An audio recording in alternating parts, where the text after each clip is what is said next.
Kia ora talo namaste, haere and welcome to the Niche Cache. This is our big old podcast rolling through our Aotearoa sporting beat.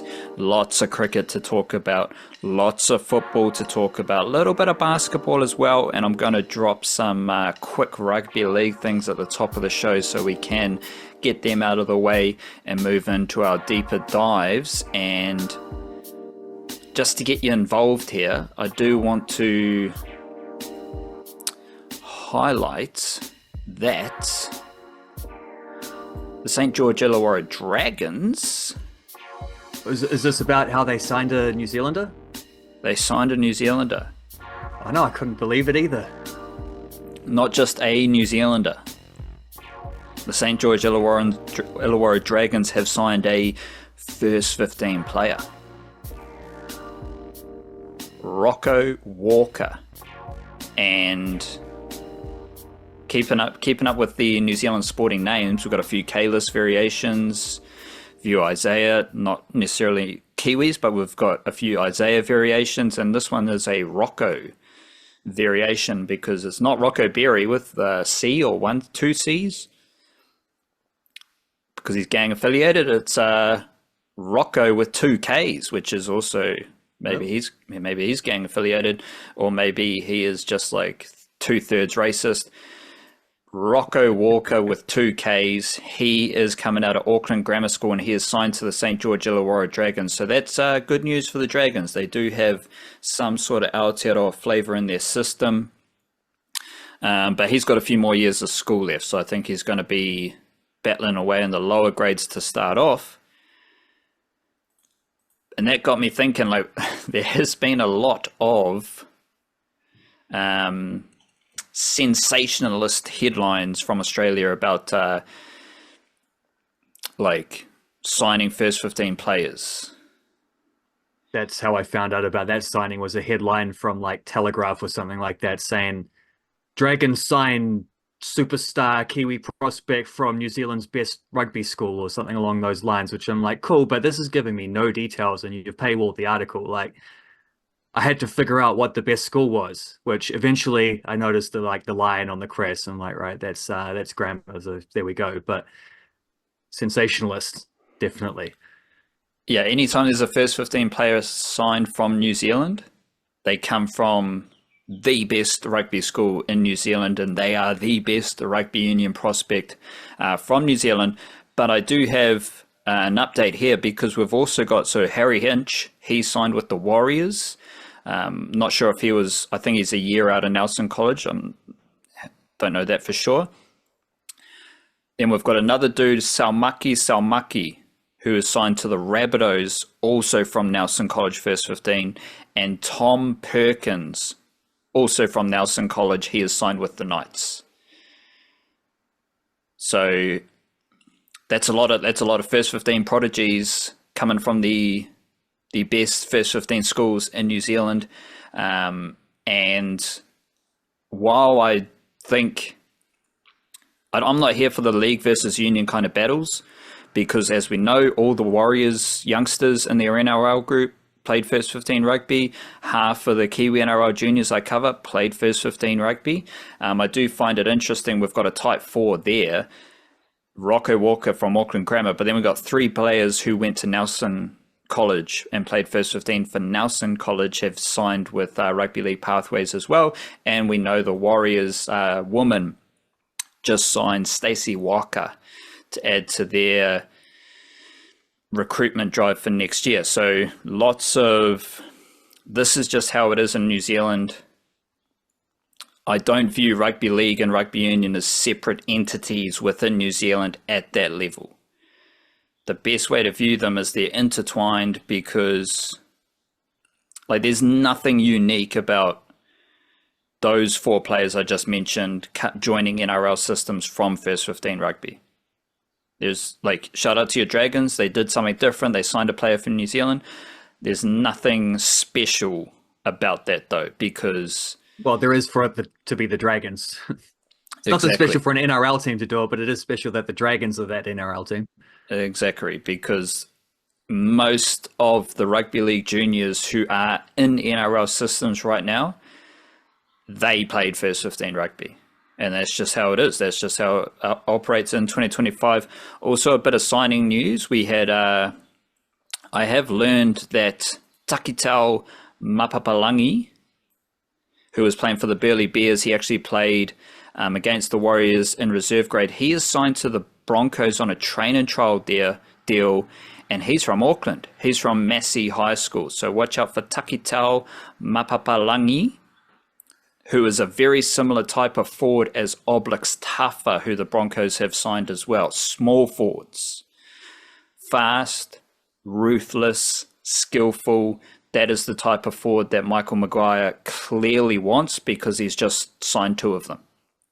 And Mapapalangi has earned a train and trial deal, and I just learned that he is from Aotearoa, played for North Harbour rep footy. I think he played league for Te Atatu before going maybe a stint in France, and then he's back playing Queensland Cup before getting this deal with the Broncos.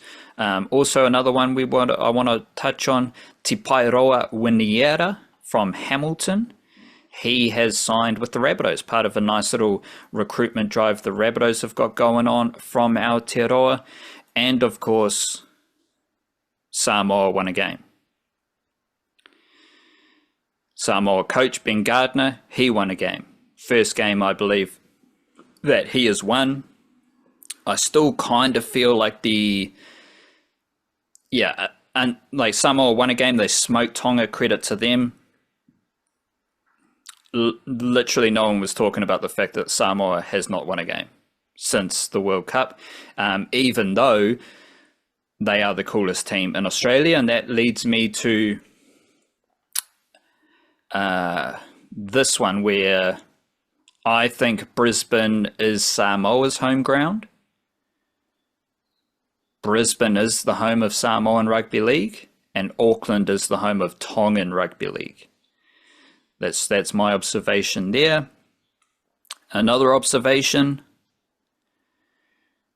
I am steering away from NRL International Rugby League crossovers.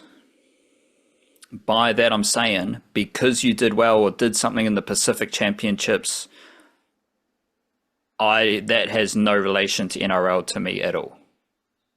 I might not have felt that way a few weeks ago. That's something that I've just kind of learned for myself. These International Rugby League games are different to the NRL, and I don't learn anything from them to take into the NRL. Yes, Roger Tuivasa-Sheck is a good rugby league player. Yes, he's a good fullback. Did Tonga have a good kick chase? No. Because most International Rugby League teams will not have a good kick chase. So I am not suddenly now thinking, because Roger Tuivasa-Sheck plays a few good games for Samoa, that he has to be the Warriors fullback. There's no crossover there. We're not learning things from International Rugby League and applying them to the NRL, because the best thing about International Rugby League is it's a different game to the NRL.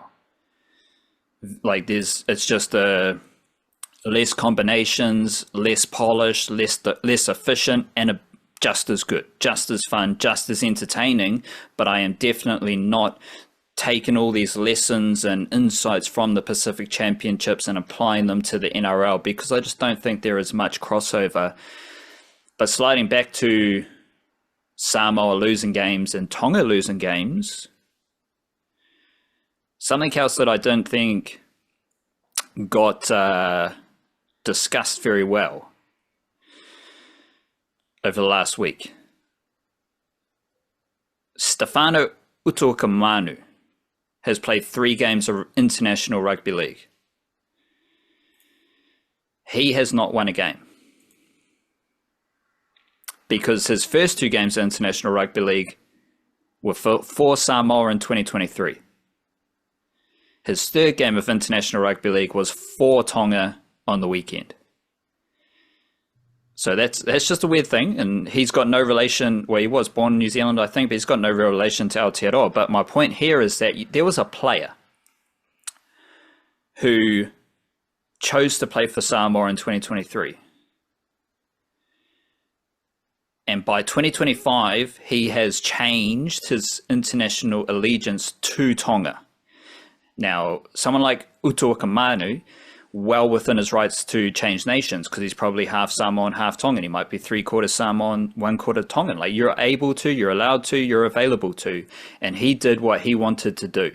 But at the time when everyone was celebrating Samoa's international victories as far as eligibility, one of their players chose to play for Tonga instead. So it's an interesting time because obviously we've got more Pacific Championship games coming up and we'll see what happens.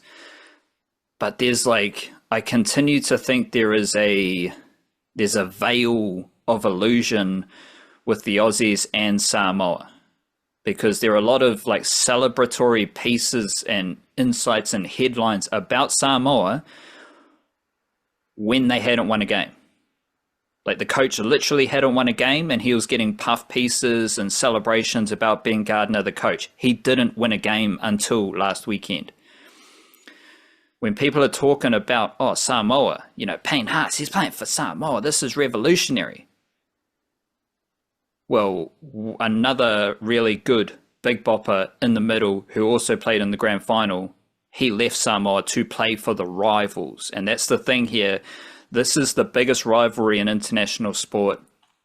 I think I don't want to say it, but the only rivalry that I can think of in international sport that comes close to Samoa versus Tonga is Australia versus England in cricket. Otherwise known as a different name, the fake Ashes, because the real Ashes is New Zealand versus Australia in football. No New Zealand, we don't have rivalries like that. Yeah, we like to play against Australia and all this stuff, but we don't have a rivalry that fires everyone up in that way. Samoa and Tonga is that rivalry, and yes, there is a brotherhood there, but if you've got, give me an example of, it's not international sport, but a player going from Manchester United to Man City to Manchester United. Wellington Phoenix to Auckland FC. Yes. Alex Paulson did it, Yeah, but we're still just trying, not the same history at this stage. Yeah. But yeah, no, that has happened. Carlos Tevez from United to City. How did Manchester United fans playing for Man United? How did Manchester United fans feel about Carlos Tevez when he went to play for Man City? That was something along the lines of traitorousness, maybe. So we have a situation, violence, but pretty, emotionally close. Utoikamanu is well within his right. He can choose to play for whoever he wants. But at a time when Samoa is being celebrated for all their international eligibility wins and victories and their revolution, while they don't win a game until they do win a game, one of their players, in the midst of their losing streak, goes and plays for the arch rival. Unfortunately for Utoikamanu, he hasn't won a game, regardless of who he's playing for. But I think it's just an interesting the opposite of Alex Paulson. Yes. It's, again, something that I don't think was necessarily digested in all the hype around this, but congratulations, Samoa. Now we come back to Auckland, where it will be a Tongan home game. We know that. And once again, I'm thinking about how the Kiwis, the men in black, once again, they're the bad guys, because no one really no one gives a shit about New Zealand when it's Samoa versus Tonga, right? Like, the Kiwis are just on the outside and they're looking in and they're like, oh, this is what you want to do. I actually like the position the Kiwis are in as bad guys and as the kind of odd team out in this whole International Rugby League setup. I think that is a good place for the Kiwis to be, and we'll see how that plays out later this week, with Tonga hosting New Zealand in Auckland. How about that one? Yeah, some goofy rugby league stuff there. Not my best rugby league content, but a few bits and pieces. Do you have some mindfulness to ground ourselves? I can get some mindfulness, but I was away all weekend and then I was catching up on stuff this morning, trying to watch a bit of Wellington Phoenix and all sorts, and you've just reminded me that I forgot to do it, but I still have my roomie 365 book from last week. So pick a number between 1 and 365 and we'll see what comes up. Let's go 342. 342. Drum roll. Oh, what a lovely one this is. Be kind to the one who happens to glance at your beautiful face. How will he ever survive, forever severed from that beauty? Whoa. I mean, I think that's probably like, a poem, taken an extract from a poem written to, a lover, but we want to extrapolate that into some mindfulness, if we want to drag that out. Well, it was quite cute at the start, and then it got kind of dark. Yeah, it's like, how can they live without you? I don't know if I like the idea of living with such an ego boost, but maybe the first two lines, the ego boost of that one is a nice one, perhaps. Be nice to yourself. Think good thoughts about yourself. Let's try another Let one. others do it. Let's go with a different we can try another one. page. Let's go with 186. 186. Because the first one was like a love story. I don't understand. It takes a bit of stretching to make that one fit for purpose. Yes, I agree. 186 is, this world is a mountain. Our own actions, their echoes, forever rebounding back on us. It's better. Yeah. And the mountains don't go anywhere, right? The mountains just stay there. Well, eventually they go somewhere, but not in our lifetimes. And it all bounces off them. Like, shout out to the mountains. I do love a mountain. Do love a volcano, as we know. Worship the god of Rangitoto here in Auckland, and a lot of mountains in Aotearoa. So, and for a lot of people in Aotearoa, the mountains are very special, and they are the deities that they worship. So, shout out to all the mountains in Aotearoa. Shout out to the land of Aotearoa, and shout out to everyone who loves Aotearoa and Aotearoa sport. Shout out to Jackson Ball, holy guacamole. Oh boy. Jackson Ball, like, he thoroughly deserves to lead our basketball segment here, because he just finished school. I don't know if he's actually finished school, but he has left school in his final year, and we know he's got a college deal in America as well. We'll see Hang out with Kirk Penny and Hayden Jones. Yeah, or maybe some ICE folks and just general criminals. But Jackson Ball, he is now starting games for Illawara Hawks in the NBL. How old is he right now? 17 years old. When did he arrive at the Illawara Hawks? A few weeks ago. It was after the National Secondary Schools tournament, so maybe a month. Like, I think the season might have already started by the time he arrived. So he certainly didn't do like preseason blitz or any of that kind of stuff. He did have a little advantage because obviously the assistant coach at Brett Grogan, who is this assistant coach at Illawara Hawks, who's signed him over to go play there, was the coach at the Hawke's Bay Hawks. So there's an existing relationship there. But I mean, their head coach was talking like golden stuff about him after the game on the weekend. So it's clearly like, that's not, you don't get elevated to the starting lineup in your second NBL appearance without dominating on the training court and impressing everybody around you. It can't just be one assistant coach's opinion. So that is just another glowing recommendation from a dude who, he turned 17 at the start of the New Zealand NBL season. Dropped a 40-bagger early on in that campaign. He was one of the best.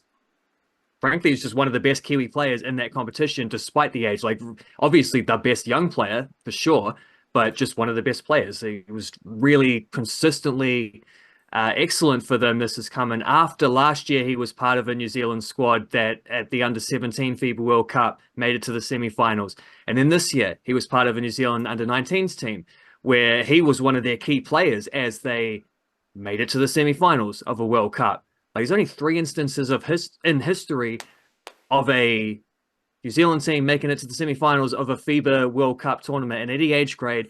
The other one was the Tall Blacks in 2002. Jackson Ball's been involved in both of the other ones. And in his second game with the Illawara Hawks, having not even been there for a preseason, he was elevated to the starting lineup. He played 30 minutes as a starter, didn't score a lot of points, like 2 points, 5 rebounds, but he had the best plus minus on the team in a victory. I think it was +8 during those 30 minutes. That's what Jackson Ball's getting up to. The thing that I like about Jackson Ball with Illawara as a starting player is he's not there as a youngster because he's like razzle dazzle king. Like, he's not a excellent 3-point shooter who just can't be stopped, so he's got to be selected. He's not a kind of point guard dude who's gonna he's got so much talent that he needs the ball. You got to give him a chance. He's a point scorer. He's not even just like a bigger dude than everyone else, so he needs to be in the team. Like, this team has JaVale McGee, and is I don't think they just don't really need a 17-year-old in their team. But Jackson Ball, what he does do is all the nitty gritty. He's the 1% king for the Illawara Hawks.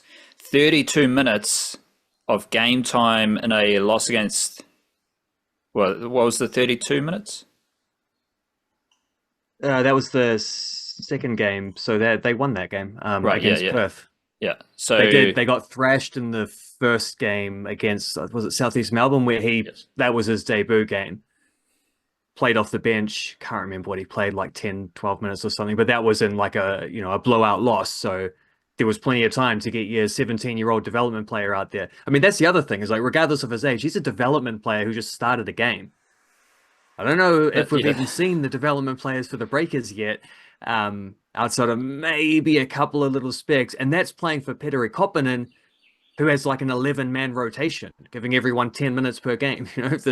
They use absolutely everyone, and they still haven't been able to get down to their DPs. And here is a guy who's a DP starting his second game in the league, having only joined them at the start of October. But he's got 2 points and 5 rebounds in 32 minutes as a starter. So you look at that stat sheet and you're like, oh, this guy sucks. What's he doing on the field? But then you go plus minus, or you just look at the reaction by his coach, the fact that he is starting and playing 32 minutes regardless of whether he score points and does like statty things. This dude has earned NBL starting game time as a 17-year-old by not scoring points.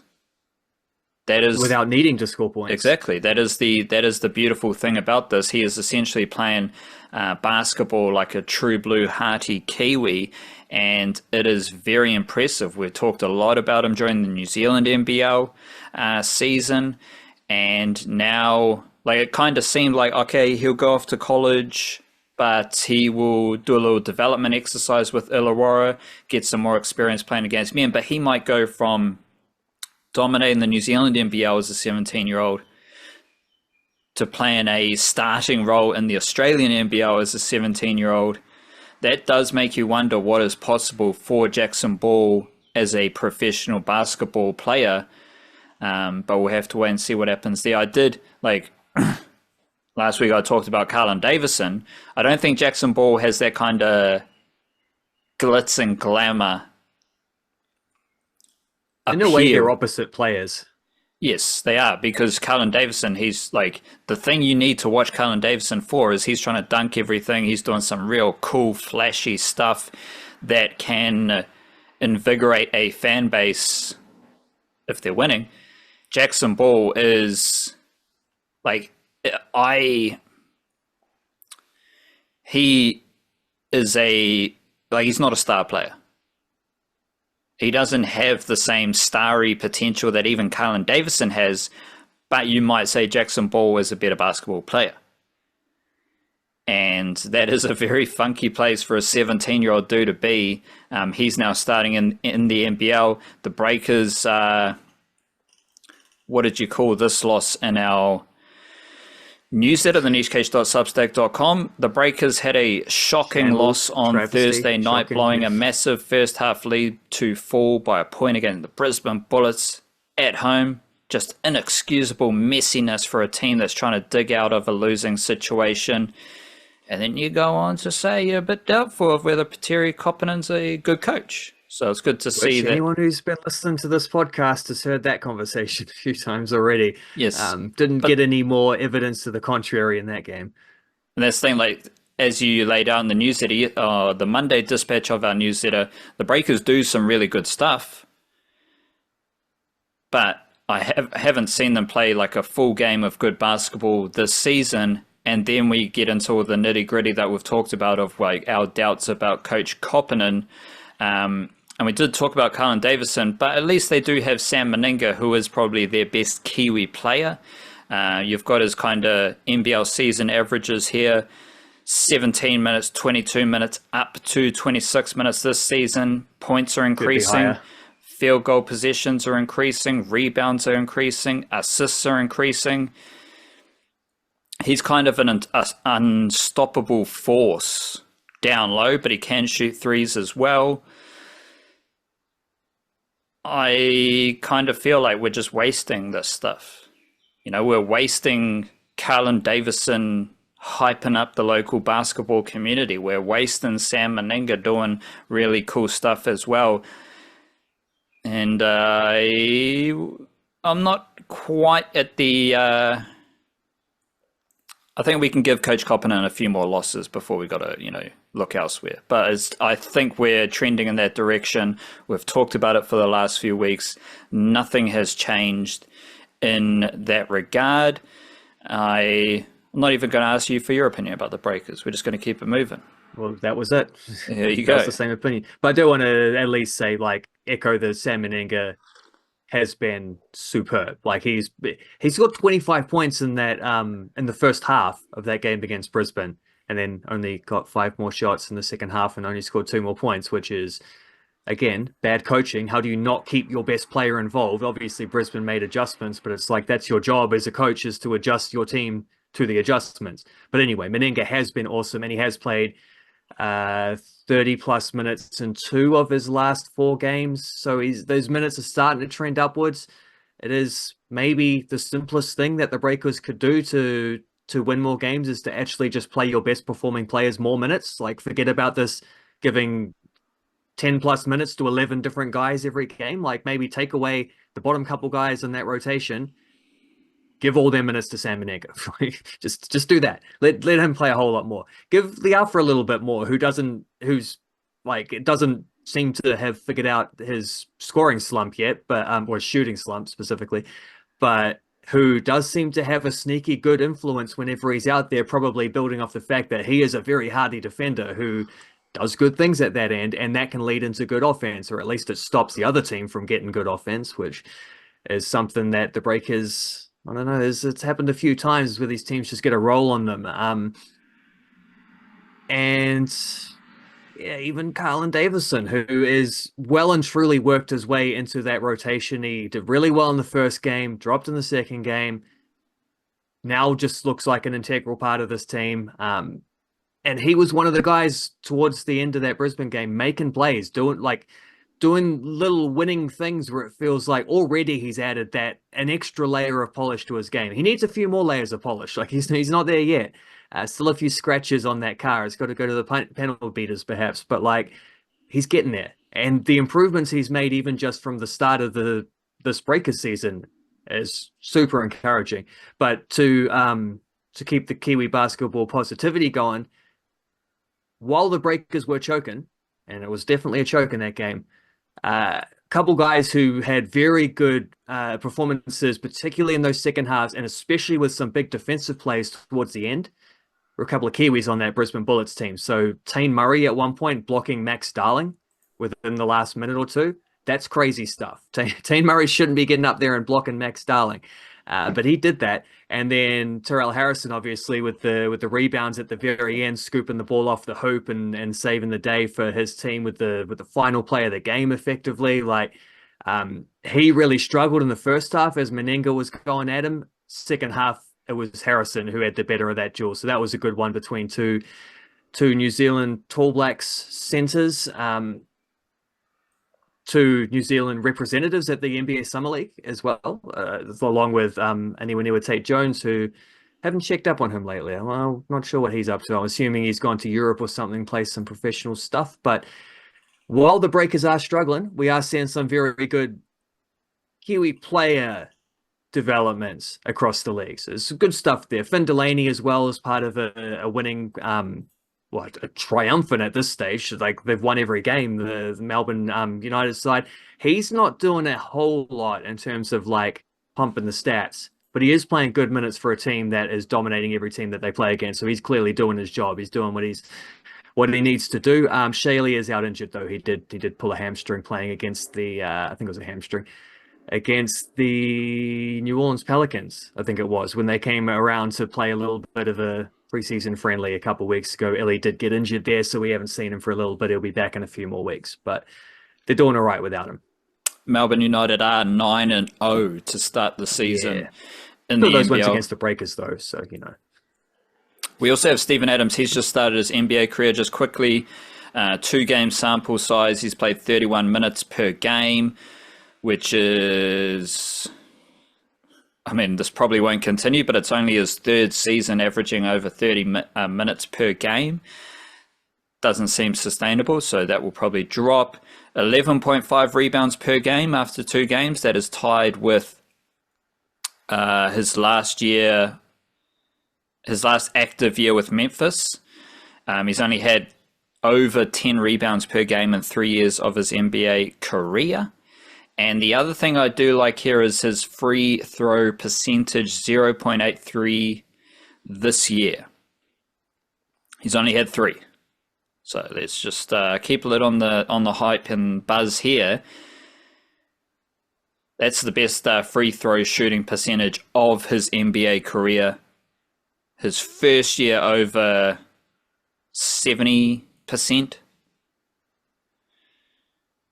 Previous best 0.61, 2016, 2017. So that is a good start to the NBA season for Steven Adams, but it's not going to be sustainable. So we'll see. We'll be tracking how that progresses over the NBA season. The Houston Rockets, what have they got? 2 losses. Oklahoma opening night, and then a loss against Detroit. So curious. Two good teams, though. Curious about Steven Adams building with Houston Rockets, and we don't suspect Steven Adams is doing any criminal activities on the side of his NBA career. No, his side hustles aren't see-through table poker games. I think they're more like walking his dog and playing Fortnite every now and then. I don't know if he still does that. He used to. His side, those are his hobbies. His side hustles are selling beef, selling milk, like a hardy Kiwi. He's Jackson Ball. He's a hardy Kiwi. He's got these. His business deals are beef and milk. The farm. The farm. Back on the farm. But the NBA isn't. The NBA is not investigating his relationship with Meadow Fresh, or New Zealand beef and lamb, or whatever it is. They're leaving that one to chill on the outside, and so they should, because Steven Adams is doing some great stuff. Also, great stuff. 2 wins in the A-League. 2 home wins in the A-League. Weekends like that don't come around too often, so we need to celebrate it. We need to dive deep into wins for Auckland FC. 1-0 against Western Sydney Wanderers. Wellington Phoenix 2-1 against the Brisbane Roar. Personally, I felt like the Phoenix win was better just because I think the Phoenix needed it more. And they were down 1-0, come from behind, late winner. And I forgot to have a look at this. So I'm going to have a look at this in a jiffy, but I think Corban Piper might have been heavily involved in both goals. He was definitely involved in Set them both up. Got the assist for both goals. like the official assist. Or, The official one was like the square ball across goal for Nagasawa after he'd sort of like wriggled into a crossing spot. The other one was a bit more just like passing it out to Armiento, who then dribbled infield and kind of made his own shot, but that's still an assist because you gave the ball to the guy who scored. That's the thing. In both goals, like Corban Piper gets the ball, controls the ball, does something with the ball. And I think that is the funkiest thing about the Wellington Phoenix right now, is how Chiefy is using Corban Piper, because we've seen him play as a defender. We've seen him play defender. We've seen him play midfield. We've seen him play wide positions. Now he's just kind of an attacker. He's not even a striker. He's not a... He's coming and playing off the striker as like the guy right behind him, getting those hold-ups, getting those flick-ons, getting those layoffs, that kind of stuff. Like I've seen because obviously you get 2 assists and coming off the bench, that is a significant achievement. Like you helped swing that game. That's what your coach wanted to see, chucking you on. But I have seen a few things where that's been highlighted as like Wellington Phoenix defender Corban Piper steps up. It's like he's not. Forget about the defender thing. This actually happened in I think it was the last press conference Chiefy did before the season. So it would have been while he was in Perth, the pre-game one, which was the one, if people watched it, where the fire alarm went off in the middle of his hotel while he was doing the thing, and they had to wait for the noise to stop. But he was asked by one of the journos during that, like, you've got these 2 incredibly versatile players, Corban Piper, Matt Sheridan, basically played like almost, especially Piper, played almost every position in the outfield for you. Where do you see them playing this season? And obviously this is before any games have been played, so no one's got the actual clues. And Chivy's answer was just on the pitch. He said it as a joke. He said it as a wind-up. I don't know that the answer was taken in the best faith either. It was like, yeah, well, obviously, he's like, well, you'll see. And it has been a twist. He has changed that up, and he has in both games chucked him on as a like auxiliary striker, as the second man up top to retain the ball, to win aerials, those kinds of stuff. And he's a little bit less to do for him in Perth. It didn't quite come his way, but clearly a massive impact in the win against Brisbane on the weekend, because those were his assists. That's what he was there to do, and that's what he provided. He's like, obviously physically he's going to win the ball, but like, you just can't underestimate how he reads a game, how he moves the ball on, he makes the right pass. Like those assists for the goals, he is putting the ball where it needs to go. And he can jump up, he can get a flick on, he can work hard to win the ball back and those things. But when you add that with, okay, I've got the ball, where is the best place for the ball to go now? He's making the right decisions, and to me, he is the reason why the Wellington Phoenix finished so strongly against Brisbane Roar, because it was a very physical game. We saw my boy Easy E, he kind of lost the plot, and that's all right. That's why we want to see it. But maybe a few loose screws. That's all good. Didn't get red carded. No dramas. Phoenix won the game. No dramas. But Piper helps with all that. But like his instincts and his footy IQ and those type of things are the reason why he's being put in those positions. And I don't he's not a defender.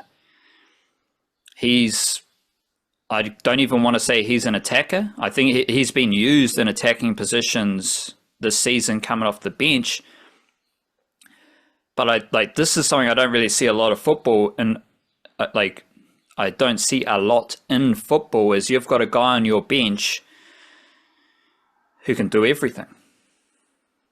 Like, it's a very kind of we've got these specialists for these positions, whereas like NRL rugby league, a lot of teams will just have a dude who can do everything on their bench. And I think that's the role Piper does. Like, he's Tomato Martin. Like, if Andrew Webster is selecting Tomato Martin on the bench, he's not selecting him because he's a half.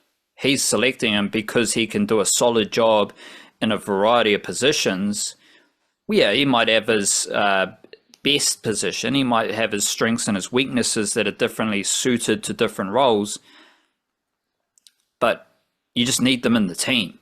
And it's a credit to Corban Piper because he's continuously earned those opportunities. And I was also like Sheridan, he was pretty classy, but I was very impressed with Loke, because I think T-Pain got injured early or during that game. Probably going to miss about 6 weeks or something. So, that'll keep him out of the All Whites games against Colombia and Ecuador, I think it is, in November. So he won't be playing those. We'll have to find another right back. Loki. Maybe it'll just be Xuan Loke because he's going to take over and get a little bit of a run here leading up to that, playing for the Wellington Phoenix, because he is the next up right back. He established that through preseason. It was clear coming into the season. No one had to ask Chiefy what position he was going to play or anything like that. And now in his third game of A-League next week, he's probably in line for a start. So didn't quite get there as quickly or as young as Jackson Ball, but, not that far off. And the best thing I can say about Loke is that he looks like T-Pain. Like he just does the same stuff. Like, yes, he's a bit younger, he's got a bit more energy, but he's just always in the right position. He works hard up the sideline, getting back, getting forward, doing everything Chiefy wants him to do. And you can tell that he is just a polished footballer who I think should, he's going to start with Tim Payne out, and he is just going to do the job very well and look comfortable at this level. So I'm very excited to see how he progresses. And that's the thing, Sheridan as well, they are young dudes who you don't necessarily notice,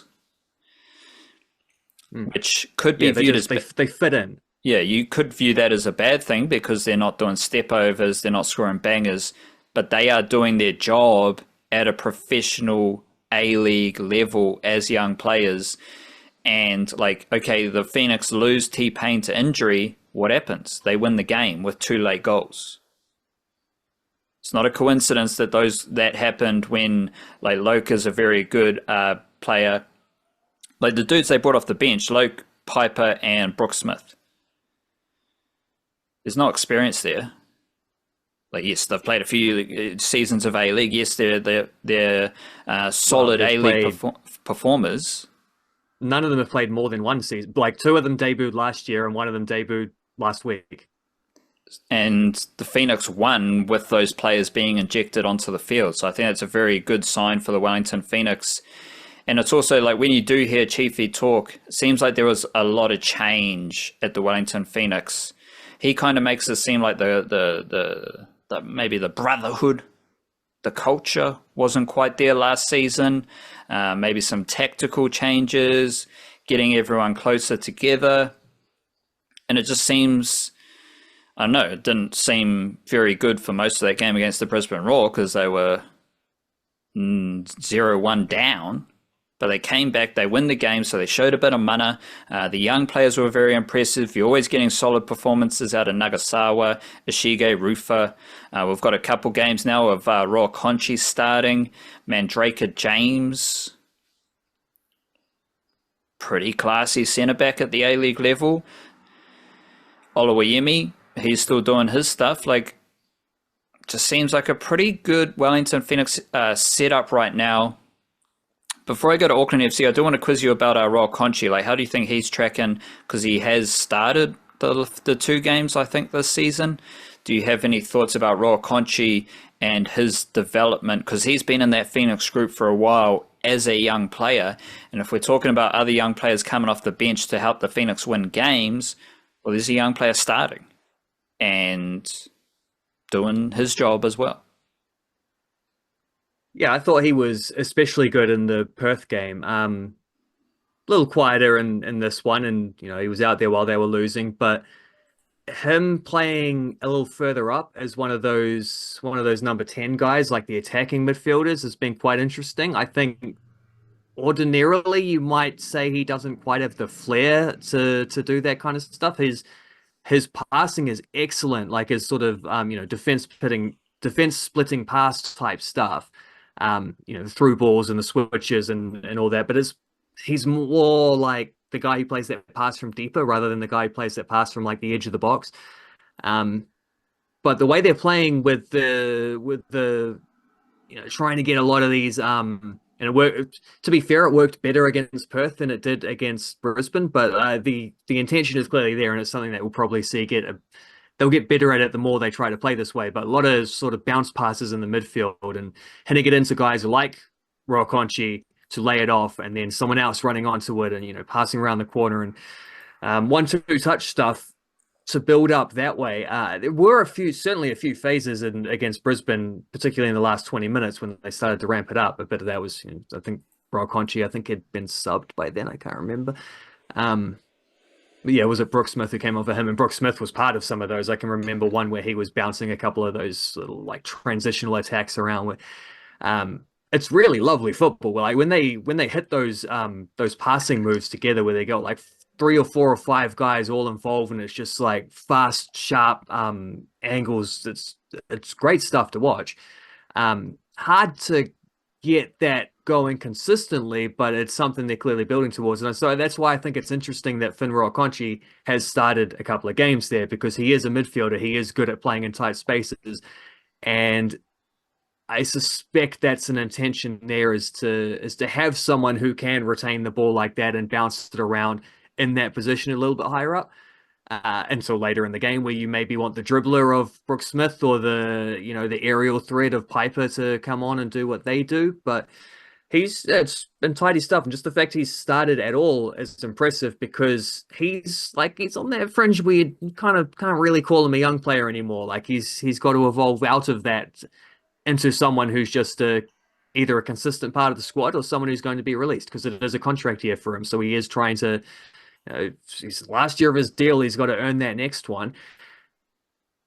It's been a pretty bright start from him. The fact that he's come in and started 2 games at the start to begin the season is very impressive stuff. It's a nice development in the Finn Roakonchi timeline that probably he needed to see something from that, something like that from him, in order to keep him around this team moving forward. So good stuff there. I was going to ask you about Mandrake James too, because sounds like you think he's settled in nicely. I think he's looked pretty solid. The only thing with that defense is whether there's maybe enough pace there, but he's a unit of a fella.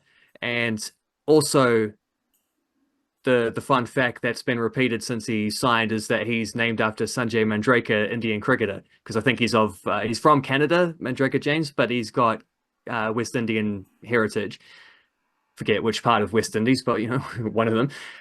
And yeah, named after a cricketer, which did remind me of all the times we've talked about like song lyrics that reference cricket and things like this, and just cricket references around the wide world.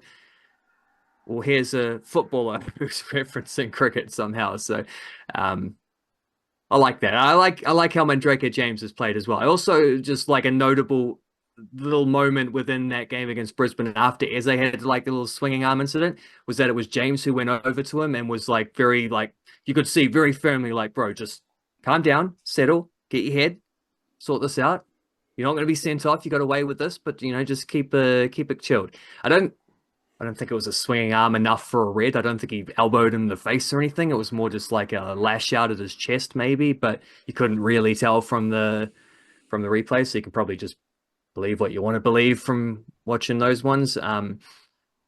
But that was good leadership as well from Mandrake James. So I've liked his impact too. Eze not nearly as good in this game as he was in the last game, but that's fine. Imports are allowed to take time to settle in. I don't care about names. I don't care what you're named after. I don't care why you're named what you're named. You've got a name. That's cool. We'll call you by your name. That's great. I don't care. Yeah. The cricket Mandrake crossover, that to me is just the same as where you're born.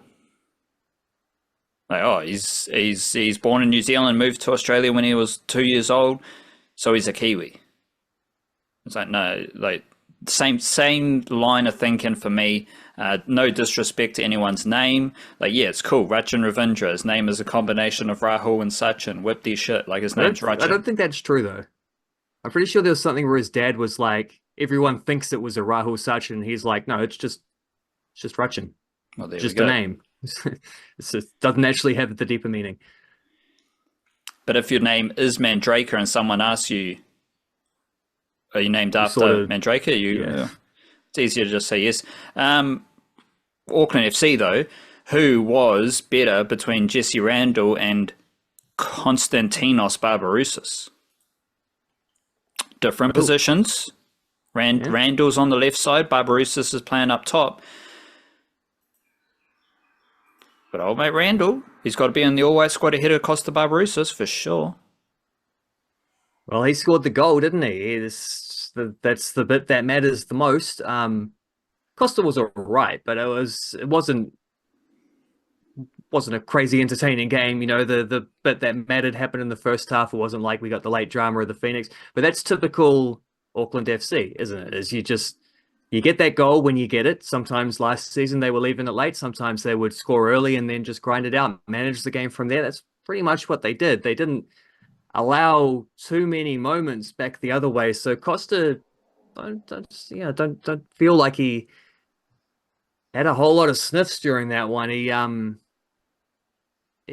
worked his tail off where he could. He tried to do the old Costa Barbarouses, the off-ball movements and that stuff. But no, it was Jesse Randell who scored the goal, and it was Jesse Randell who therefore defined the outcome. So great stuff from him, because you remember Jesse Randell was scoring a lot of goals in the Aussie Cup run at the start. He was like, it's just getting a bit of a spotlight on himself for those performances at that time. Effectively, that is during preseason, but that's still like, it's a bit of a roll on to take into the year itself. Missed a few chances last week though. Like he had a one or two instances away in Melbourne where maybe he could have done something a little bit more clinical, but then very clinical finish in this one, pinging out the bottom corner from outside the box. Lovely finish. That's what we want to see from Jesse Randell. That is the sort of leveling up that is, I would say, required of him this season, is if he wants to keep pushing for minutes in a team that also has Nathan Moreno's gone, but Lockie Brooks around. Logan Rogerson is only playing off the bench at the moment, so effectively Randell started ahead of Rogerson in this game and justified that. He scored the winning goal. That's important stuff. I remember when he first signed for Auckland FC, and my sort of like my underground, hot take of that matter was that I thought Liam Gillian, the superior player at that point in time. I am not going to argue with my former self because I said that at that time, because I believe that at the time. What I am going to say is that it's been like 18 months later and Randell has kind of left Liam Gillian in the dust there. So fair play to Jesse Randell on the progress that he's made, the progress that he's made even just since like the season. I think that getting an all whites call up is always nice. That's important stuff. But I think just to be able to score a few goals, the confidence that leads to, the feeling of like, you belong at this level, you deserve to be there, you should be out there starting games, you should be disappointed if you're not starting, and then you're on the bench looking to come in and rip in and make an impact to prove that you ought to be in that first 11. That's the kind of stuff that Jesse Randell's doing. So love seeing that from any Kiwi at one of the A-League clubs, but also for him, there's that extra element, isn't there? Because he is a fringe all-white who would not be in their top 23, who wasn't on the last tour, but who is close enough to that he could, with a strong season here, he could put himself into that mix leading up to the World Cup. So plenty to play for him. And so many of these other Kiwi players in the A-League and beyond. And he's in great form. He scored a beautiful goal and he won that game for Auckland FC. This time last year was all about Gillian. Exactly. And is he injured or is he just not getting game time? I think he was on the bench. I don't think he got on, though. He didn't come off the bench, whereas Jesse Randell started the game and scored the winning goal. So that shows the journeys of those two players. Just going back to what you were saying about Mandraker James, I think he's a very important player for the Phoenix because in that game against Brisbane, it was him and Kelly Heald and Sheridan.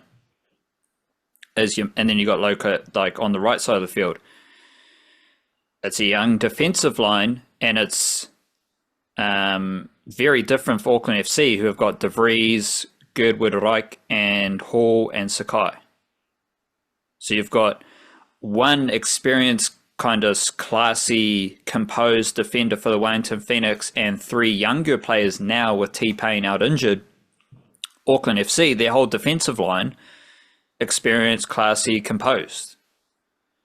Haven't seen Gilbert Gilbert Wright's a Wright. little younger, but close enough. And also when he's placeholding for Nando Peinecker. So when Nando comes back, it's 4 out of 4. At the moment, it's 1 and 3 versus 3 and 1. Sooner it's going to be 1 and 2, isn't it, for the Phoenix with their back three? But because even then, like Carlo Amiento, good finish, scored in both games so far, so lovely impact from him. But that just goes to show he's a very, very attacking left-sided wingback. And he's fast, he gets back, but you can't necessarily expect him to be there all the time. So there's pressure on someone like Kelly Heald, who I think that'll be Isaac Hughes' role when he comes back into the team when he's recovered from injury. But like, you can be a little bit exposed there, defending on the edge of a 3 if your wingback is pushing that far forward. I think Loke and Payne as well, like a little bit more balanced between defense and attack, probably more on the defensive side than the attacking side. So that helps. Certainly helps Matt Sheridan, but like those centre backs are also expected to be able to step up now and then and like stride into the midfield and contribute things, start break the first line just like that by just stepping up and taking it. Mandrake James as well, his passing stuff is like we can see him winning a lot of headers, we can see him competing for tackles, once or twice misjudging the ball, but I guess he's getting used to Wellington. I think their goal was a bit like that as well, and the ball bouncing over the top where he sort of got his body in the right place but then didn't actually win the ball. Watching all these national league games at the moment, that's happening all the time. Every game is super windy at the moment. That's the weather we're up to, and no one can judge the ball bouncing. But Mandrake James's passing as well is pretty excellent. Like the short passing, the mid-range passing, the long passing. He's got the full scope. Like I do, like both teams, Auckland FC and Wellington Phoenix, they have cool attacking players. I think their depth is especially Kiwi because like the players came off the bench for Auckland FC, Elliott, Howison, Rogerson. So I think, yes, the Auckland FC team is generally more experienced, but not too much more experienced when you get into Shige, Nagasawa, those type of cats for Wellington. But the key zone I think that we're talking about here is how each team operates defensively. Because that Auckland FC defense, as we're saying, there's just an experienced back four, and they just stay as a back four. Like, yes, Sakai's going to get up the field. De Vries is going to get up the field. Hall loves to get up the field. Peinecker loves to get up the field. But it's just a solid back four, and that is the foundation of their defense. Defense starts up top, always. So your strikers are the first defenders. But you compare that, okay, when I think about Auckland FC, I'm just thinking of a blue brick wall at the back. They got the solid back four. I trust those defenders. I know that they are going to try very, very hard, and usually they will get a clean sheet. I have confidence in that. But then you go Wellington Phoenix, and as you're saying, you got the 3 defenders. Then you've got the kind of the wing back, the full back positions, and you've got one experienced defender holding it all together. Now, without T-Pain. But there's some funk in how those youngsters, because as you're saying with Amiento, yes, it's going to require Sheridan, Kelly Heald, and James to cover. But the thing that I noticed about Loke is that he is in those right defensive positions when the ball's on the left side of the field as well, because that's where you get your extra number from. So if Amiento's pushed right up, he's bursting forward, you can still have your back four if Loke tucks in. But if he's too fizzed up and he's bursting up the field, he's not tucked in. If he's a moment of lapse in concentration because he's a youngster, he's not tucked in. So then you might have just 2 defenders or 3 defenders in your back line. But Loke, the cool thing about him is he seems mature and reads the game so well that he's going to do that cover defense, even though he is a fullback on the right side of the field, and he's also expected to get right up the field on the right sideline. Yeah, very experienced midfielders for both those teams as well. So like Rufa Nagasawa, again, if one of your defenders is caught out a midfielder can drop in or slide across and cut the lane, or whatever. Same thing that we see actually quite a lot for Auckland FC is the way that Louis Verstrada does that. And then we've had Jake Brimmer starting next to him, Felipe Gallegos to come back from injury as well. So like Cam Howison as well off the bench, like very experienced guy, not necessarily A-League level, but he's had a long career playing some big games throughout. Yeah, really experienced midfields as well. That helps with all that stuff too for both of those teams. Two different ways of getting your wide players up the field in the defensive line, but they're the same result. Righto, let's roll through a few football topics, hard and fast. Football Ferns. I think they had a loss to Mexico. They had two of them. Two losses to Mexico. That must mean they've got a game against USA coming up. Yeah, on Thursday early afternoon, I think is that one. We are three losses coming up. We're in a position where the All Whites, they're improving basically with every game they play because they are playing well against better teams regardless of the result. How do you think about the Football Ferns after two losses against Mexico? Are you seeing similar kind of growth without the results? Not similar, but there is some growth. I think it'd be unfair to just look at the results and say, well, they lost, they didn't score a goal in either of these games, therefore it's all terrible. It was more like, first of all, Mexico are very good. I know we beat them the last time we played them, but I've like got an eye on Mexican football because Abby Erceg plays there in their league, and their league is like, it's a lot of money going into that thing. It's there's some strong players.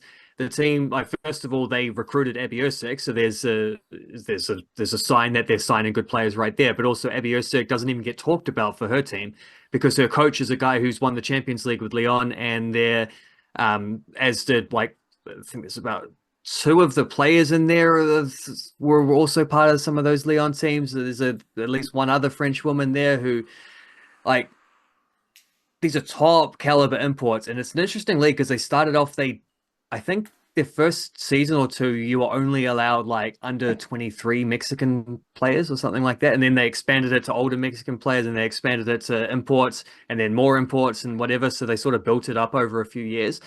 But the fact that we beat Mexico in like 2019 or something like that does not reflect the Mexican team that there is now. And we're playing in Mexico. So they've clearly improved a lot. The Ferns are just in a different place. I think with the All Whites, like, they've qualified for a World Cup. That World Cup is on in less than 12 months. They're at the end of a World Cup cycle. Like, they're looking to peak. They're at the point where results are very important, and they're trying to learn how to win games and draw games against better teams.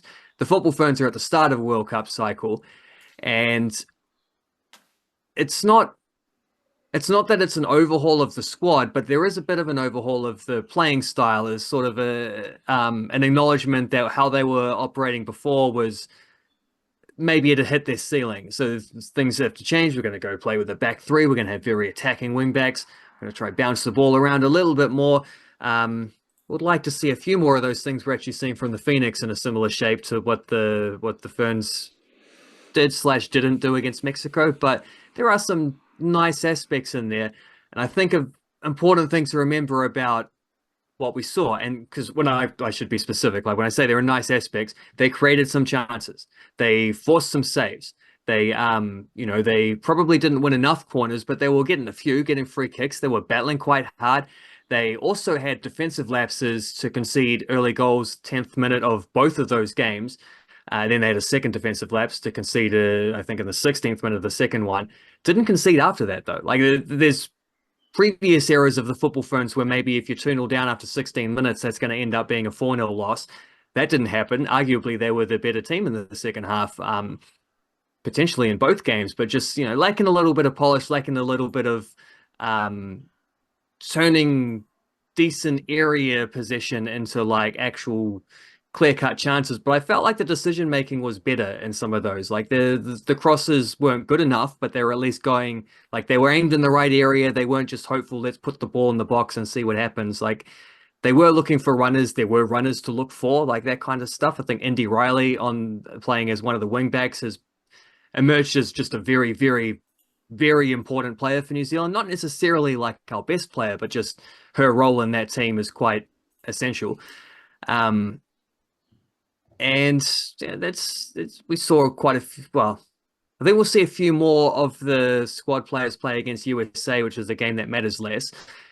But we've fairly consistent selections between the first couple of games. We've seen Katie Bowen embedded back into the team as a midfielder, interestingly, because she's really only been a defender for the last couple of years, but obviously was a midfielder her whole career up until that point, outside of a bit of fullback work every now and then.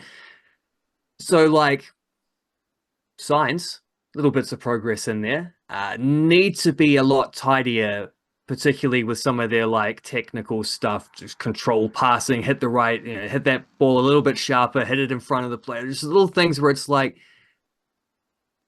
against the better teams, you just have to be that precise. It's hard to do, but you just have to be that precise if you're going to be able to break them down because they're too good. They'll read the play and shut down the option. Otherwise, if you need to take 2 touches when someone else might have only taken 1. But I think Maya Hahn in the midfield has been a very good addition. She was playing in a deeper role this time and looked again like very good, particularly when she could get on the ball as someone who can bounce it around. That's important to see because really up until this point of the year, it's really Annalie Longo is the only one who's been doing that type of midfield play, and don't like every time she plays might be the last time that she plays for the Football Ferns, so we don't really know. But yeah, it's a little bits of progress, but probably not enough to be like excited about, but enough to be like, well, I can see what they're trying to do. And at this stage of a World Cup cycle, I think that's all right. Like, this is really only the third, or the 5th and 6th games of this cycle. The first times they played games against teams, like a team that's clearly like just clearly better than them. Not a close run team or an underdog on neutral territory. This is away against the team that should beat us if they play to their capacity. That's a big test. It's a big test for the players, for the system, for the coach, for the progress that they're trying to make, and won't say passed it with flying colors, but didn't shame themselves either. So it's cautionary stuff with the Football Ferns, but yeah, there was a bit of progress in there, but they are in a very different space to where the All Whites are at the moment, and that probably needs to be kept in context that they're not ready to be beating a team like Mexico. They're not there yet, and they're also like, this just wasn't a full-strength Football Ferns squad. Full-strength Football Ferns squad might have an elite instead of Vic Hessen at the Olympics. It certainly did. Should have CJ Bott, should have Malia Steinmetz, etc., etc. If Steinmetz isn't there, maybe Grace Wisniewski. Well, she wasn't there either. Rebecca Stott, etc., etc., etc. Right? So, within context, okay, not good, not great, just okay. But the thing, you've got 2 different teams at different stages of their journeys, but it's the same vibe. Whereas if you look at the results, you'll think these teams aren't going so well, but they are. Like, New Zealand football is humming at every single level, and the 2 national teams, when you get in deep in the mangroves, as you laid out with the Football Ferns, and we've talked a lot about this with the All Whites, there is a lot of progress, and this is like, I can't imagine both New Zealand football teams have ever been in this position that they are in right now, competing against teams who are clearly better than them. One player you didn't mention was Macey Fraser. She's been playing in the National League for Wellington Phoenix. How'd she go? Yeah, nice surprise on a Friday night game against Wellington United there, where Macey Fraser pops up in the starting lineup for the Knicks. She hadn't played a game since she was in Utah. It might have even been for the Football Ferns the last time she played. So it'd been about 6 months since she last played a competitive game, which is why you haven't really seen her name in any of the Phoenix preseason lineups that have been announced or anything like that. Like she's not at that stage yet. She's ramping back up after a pretty significant break. Also, why she obviously wasn't part of the Football Ferns squad. And again, like you're right, I did mention that name, but she might have been the most important one that was missing of those players, considering that she's the player who turns midfield stuff into goal scoring opportunities. With her long shot, with her creative passing, all that stuff. Played well. Played very well, scored a banger of a goal. Wellington United were just comfortably the better team and won 4-1, did that thing that you do when you're playing against the A-League reserves teams in the National League, whether it's men's or women's, like the teams, you want to beat those teams. The way to do it is just to like, you almost, it's not try less, but it's like, just be less of a, you can't go in there gung-ho being like, we're just going to bust you up, beat up these little kids here. You just like let them make the mistakes. And when they make the mistakes, you pounce on those mistakes. That's how you do it. Wellington United did that really well. Auckland City didn't as much against Auckland FC on the weekend, but they did eventually because they did get a late equalizer in that game. And Macey Fraser was like, for a team that was fairly comfortably beaten, it was like, it's obvious that this is the best player on the park. Like every touch, every little decision is just a step above. And that's what you'd expect from someone who would be playing for the national team if she were available. So good signs. And maybe the most important thing of that, even more important than the fact she scored a goal, is that she played 90 minutes. This wasn't just in there, get a little cameo, get some minutes in your legs, and then out you go. She played the full game. And that's great to see. Just in the paid section of our newsletter, you had the Wellington Phoenix women's squad, and just looking at like every position, there's like Victoria Essen in goal, confident that she's going to be awesome. CJ Bott, defense, confident she's going to be awesome. We get in the midfield and the strikers. At some point this season, we will see Macey Fraser share the field with Ella Jerez and maybe Pia Vlock. Like that would be very exciting, and that kind of reminds me about the Zak Foulkes Nathan Smith combination, but more on that in a jiffy. Hard and fast through some Flying Kiwis matters. Got a clip here of Marko Stamenic turn goal assist for Swansea. Typical Marko Stamenic stuff there. Update us on how he's tracking at Swansea City AFC. Beautiful turn. Yeah, and a beautiful turn that, as you say, we've seen plenty of times from Marko Stamenic, that kind of thing. Just that little, like, it's almost like a gracefulness in the midfield, you know, for someone who can also be a very rugged player when he needs to be. Where are we here? Swansea 2, Norwich City 1. Was that the winning goal that he set up? It was the first goal that he set up, so that was only about 5 minutes into the game, but important win for them there. The Swansea needed a win. Played some good footy, but like just hadn't scored the goals to get the points on the board necessarily. But Stamenic had very quickly established himself as just like their first choice holding midfielder, someone who plays in that deeper midfield role. But I think one of the things they love about him is that he can do what he did there, where it's like maybe he's just pinging 50-meter passes over the top and creating attacks from a deeper position like that, but also he can just roll a guy and carry the ball forward and dribble out of midfield, which is such a valuable skill to have. Midfielders who can dribble, even if it's just dribbling into open space. A lot of guys just like to get the ball and lay it off and pass it around like that.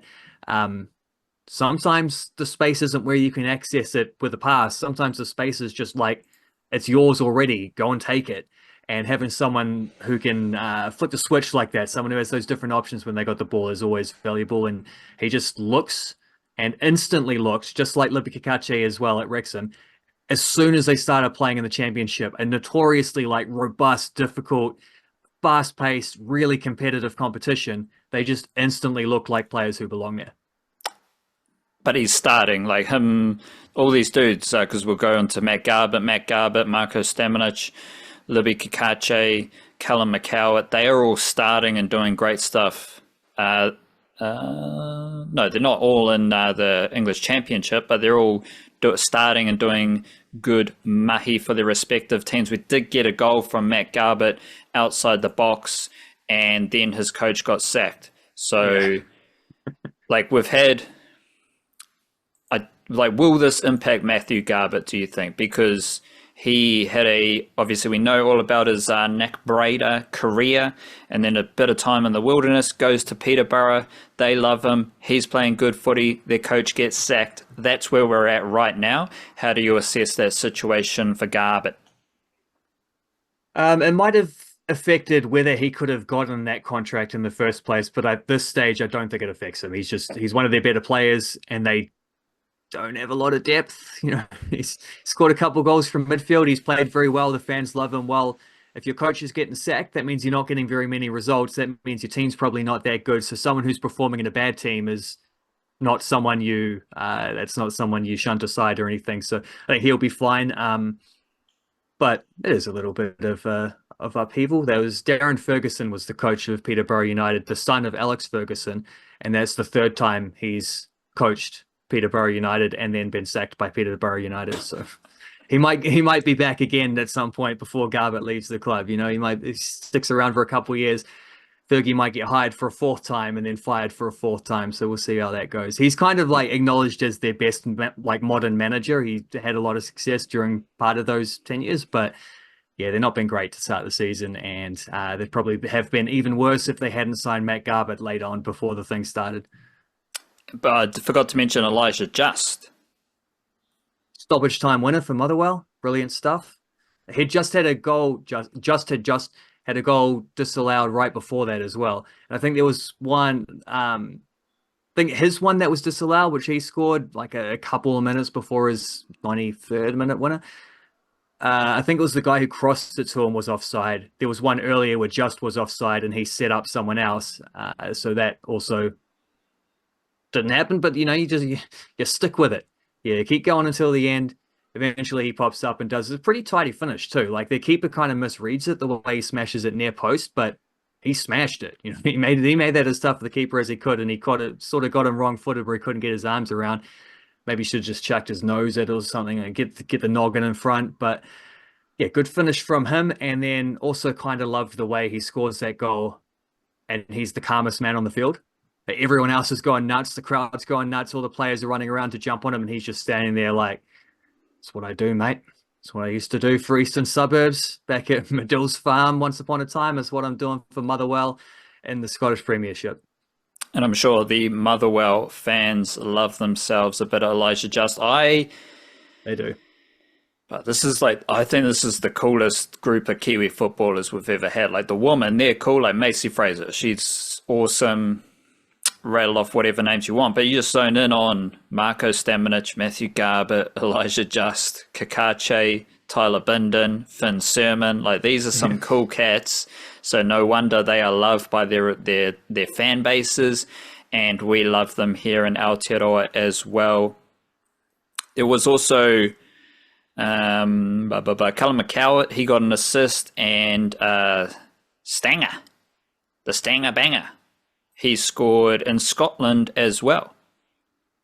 Yeah, George Stanger scored against Rangers, so he made it rhyme as well as making a count, but they did get thrashed in that game. I think that goal put them 1-up, and they ended up losing 3-1, something like that. So, but nice for him. It's not even his first goal this season. He's popped up with a few of them for Kilmarnock. I think he scored when he got back into the team after his red card suspension. So I think that's the second one in the Premiership. And he has been a guy who's scored a few goals through his time. He got a couple important ones for United beforehand, and didn't get on the pitch for a debut when he got called up for the All Whites, but he did get called up for the All Whites, and that's pretty important, which is a similar thing you can say about Andre de Jong. Only played 15 minutes when he got called up for the All Whites. Maybe didn't take his chance as much as he could have, but the point is he's back on the scene. He's been called up. He's there in contention for other ones. And Andre de Jong, who had gone 14 games this season, since the start of the season, 14 games in all competition without a goal, has scored 3 goals in his last 2 games. So that's since he got back from All Whites duty, the goals have started flowing. So maybe that's another one of those confidence boost ones as well. You get back in the national team, you're feeling good, things start to click again. Things aren't clicking for the White Ferns. Yeah, nah. We've got two very different records for New Zealand in ODI cricket since the start of 2024. Blackcaps are 12-5. White Ferns are 5-13. So they're basically the same record, flipped between winning and losing. And then we go, the White Ferns haven't made the semi-finals in 7 of their last 8 World Cups. So they have made the semi-finals once in their last 8 World Cups. So I think it's 4 ODI World Cups, 4 T20 World Cups. The only World Cup the White Ferns made the semi-final in during this period was the T20 World Cup last year, which they won. So credit to the White Ferns, when they do make the semi-finals, unlike the Blackcaps, they win the championship. But not only do you have a clear difference in their ODI records over the last year and 3 quarters, like everything I keep saying about the Blackcaps in semi-finals, I keep harping on about that because it doesn't happen for the White Ferns. So we can have a cry, oh, the Blackcaps don't win World Cups. Oh, the Blackcaps made another semi-final and didn't win. They're in the semi-final. The White Ferns don't make the semi-finals. Because I'm pretty sure if you go, okay, the White Ferns made the semi-finals once in their last 8 World Cups, I think the Blackcaps, off the top of my head, they might be 7 out of their last 8 World Cups. So I think these are genuine flip side scenarios where the Blackcaps are consistently good in ODI cricket and the White Ferns are fairly mediocre in ODI cricket and outside the 2024 T20 World Cup. It's just a weird time for the White Ferns because the bad old vibes were back. And like there's bad vibes in some of the performances. Like Susie Bates, she scored 40 runs at an average of 8. There were obviously, if the White Ferns aren't making a semi-final, there's going to be some bad cricketing stats and performances, none quite as bad as Susie Bates, averaging 8 with the bat and 61 with the ball in a World Cup where the White Ferns might have needed her to do something. None of that's going to help the White Ferns, but when you go like the magical forces of rain and how that impacted the White Ferns, when you go body language and the look of the team, all of that looks like the White Ferns, 2022, 2023. And we say like Sophie Devine has retired as an ODI cricketer. She's obviously a legend of New Zealand cricket, but I just can't shake the bad vibes of her as the captain. Like, it's a very strange thing where it's like, we've got you remember the snapshot where we had like it was like her, the coach, and another staff member, and they look like they are all suffering a collective bout of depression and immense melancholy. It was in New Zealand, it was at the Basin Reserve, they're in the viewing room, and it just looks like melancholic depression. And that is the vibe of the White Ferns, and none of that. On the path in Mordor carrying the ring stuff. Yeah, and like it's this heavy burden laying on them. That to me sums up the Sophie Devine captaincy era.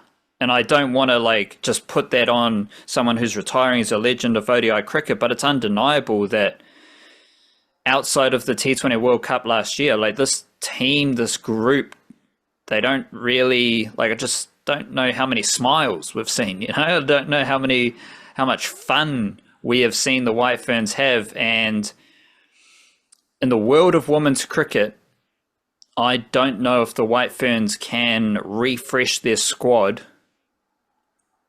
quick enough to continue pushing for that top 4 spot. The next wave of women's cricketers in New Zealand are awesome because the younger folks are awesome at every sport, but they need a bit of time, they need a bit of experience to get their groove, and it's just a weird spot for the White Ferns to be in because all the goodwill we celebrated at the T20 World Cup last year, like that's vanished. That's just not there right now. Players are underperforming. They basically suck at one-day cricket. Like that's just a fact. And the vibes are just icky once again. So I am kind of happy it's all over. And we can look forward to HBJ Shield cricket because the vibes of HBJ Shield cricket are way different. Like everyone's having fun. Everyone's smiling. We're seeing some crazy shit. It's just way more interesting to me than watching the White Ferns stink it up once again. The Blackcaps, they did win the first ODI against England. I got kind of three pockets, and I did touch on this on the YouTube video yesterday, so you can check out more thoughts there. But just for our conversation,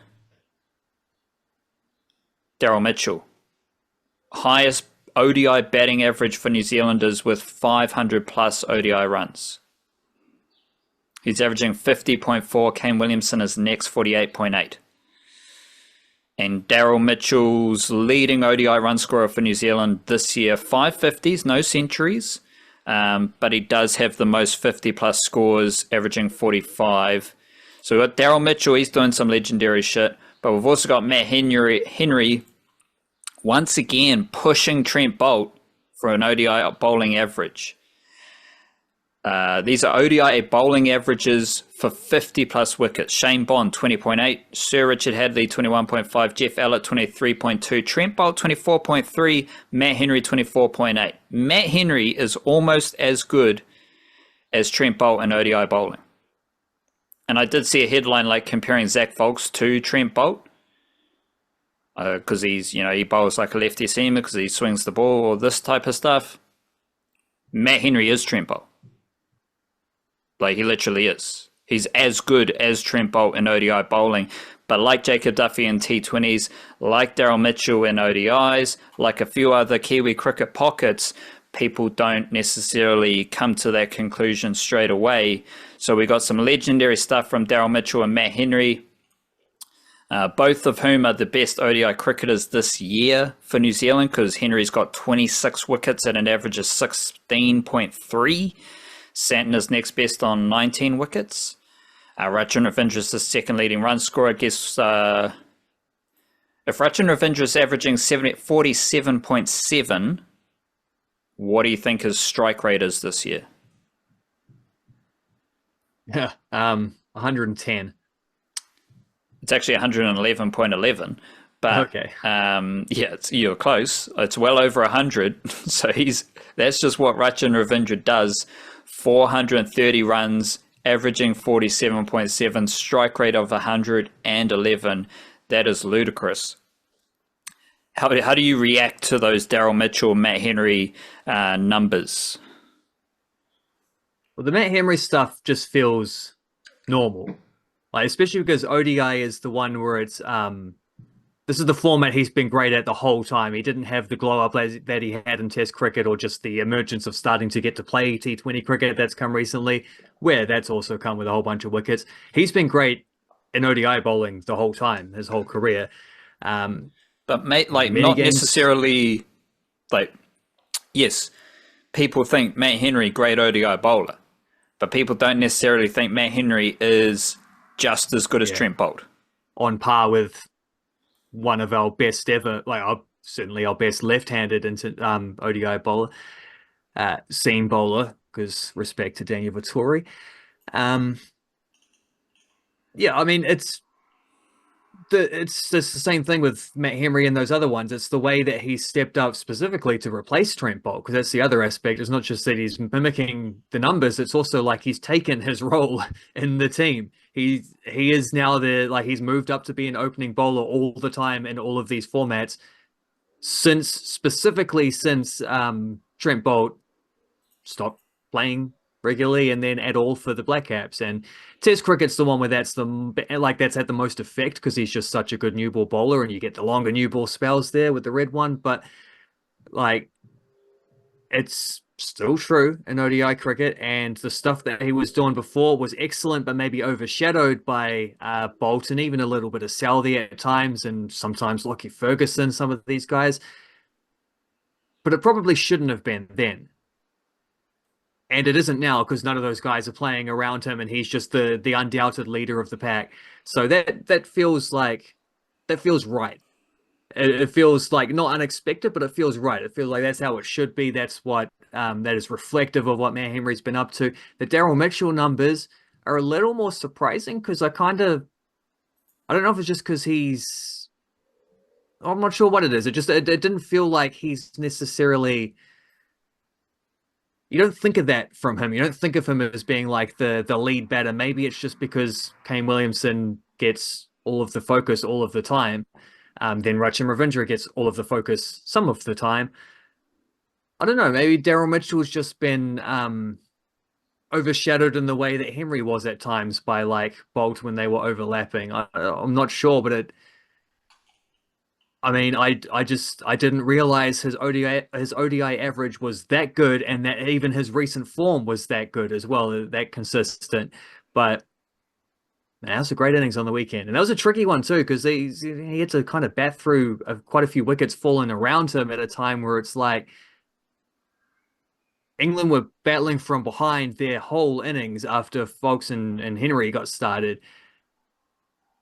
Unbelievable Harry Brooks stuff. Like, just unbelievable that how good that guy is and how often he seems to do this against us, the bastard. I remember him like a couple test centuries against us already, certainly. Now he's got an ODI one. I'm pretty sure he scored runs in the T20s, but the T20s got rained off most of it. But Daryl Mitchell had to bat through a few different phases, is the point there in that innings. It's not like he just came in while everything was flowing. Like he had to grind out a difficult spell. He had to build a partnership or two. He did those things. He saw it through. Like, just great, reliable ODI batting from a dude who is clearly one of our most reliable batters, especially that he just seems to have this knack, Daryl Mitchell, of like, the tougher the situation, the more he wants to be the guy out there to handle it. And you have to have guys like that in your team. You have to have a couple of them. And Daryl Mitchell is such a valuable asset for the Blackcaps for that reason, along with a few other reasons too. Yeah, I've got him right there with Rachin Ravindra. I said second as our best all-format batters. You mentioned Harry Brook. Like, Daryl Mitchell does average 91.3 with a strike rate of 98 in ODIs against England. Hey.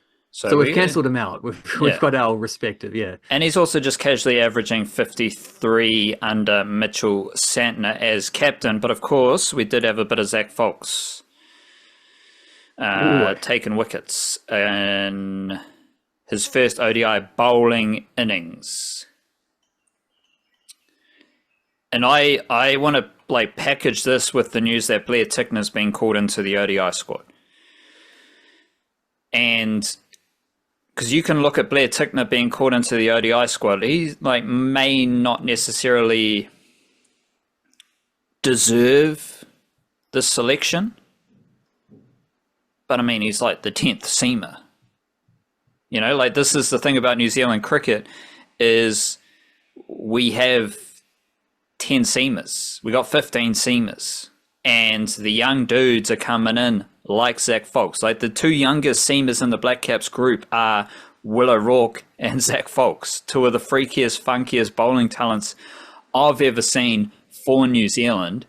And there's a whole lot of like just solid depth behind them. Like, sure, you might not, like, Blair Tickner doesn't excite me as a Blackcap, but if he's your 10th, 11th, 12th best seamer to call upon when you've got 5 other dudes injured, and you've got another speedster, Matt Fisher, who didn't play Ford Trophy round 1, I think it's a pretty healthy position to be in. And Zak Foulkes, not surprised, because everything he did against England, we've seen it before. Like, and he's not doing it against, like, yeah, okay, there's a big step up between domestic cricket and international cricket. Zak Foulkes has done it in England, mainly in T20s, but we have seen him many times in New Zealand domestic cricket. He gets out Rachin Ravindra that way. He gets out Xuan Solia that way. He gets out Jeet Raval that way. And it's, yes, it's domestic cricket in New Zealand, but he's getting out the best batters in very funky ways. I've seen him bowl that massive in-swinger through the gate of many batters before he did it to Joe Root. I've seen him nick off left-handers many times. At some point for the Blackcaps, he is going to bounce someone and they are going to look like an absolute goober because they get tied up in a mess and the ball goes straight up. Zak Foulkes has done that many times to many batters who don't think he's that fast until he bounces them and that ball's coming at their head quicker than they expect and they get out. And I think, like, is it fair to say, like, I'm chief Zak Foulkes correspondent in the world? You might be. Outside of family members, you might be. Yeah, and the Darfield massive.